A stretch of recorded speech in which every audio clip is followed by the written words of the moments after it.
I tried EMDR, and I don't want to say it didn't help. It helped to a degree, because EMDR is really effective for trauma. And I tried it for a while, and I was getting frustrated because there were certain things that just felt stuck.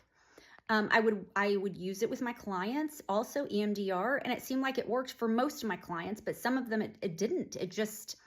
We had to utilize lots of different modalities to help them work through these really just tough things that were so deeply rooted.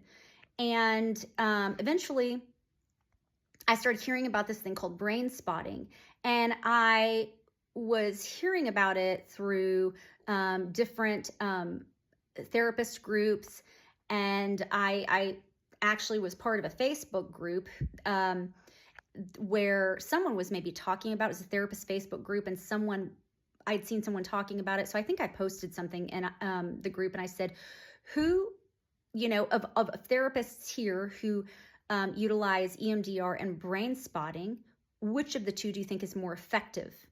I just asked it as a kind of a general question. And surprisingly, a lot of the therapists said Brainspotting hands down, even though there's less research on Brainspotting than there is EMDR.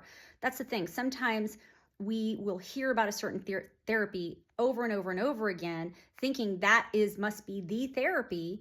But the only reason that therapy has really been said to be effective is because it's been legitimized. It's gone through lots of clinical trials, and someone did a lot of work to make sure it was legitimized in the mental health profession.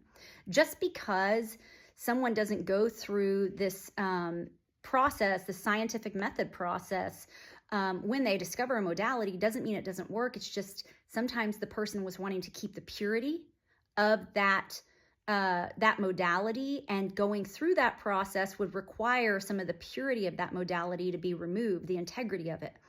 So, after thinking about it some more, I decided that I would go into it myself. I would find a Brainspotting therapist, and I'll tell you a little bit more about that in my next video.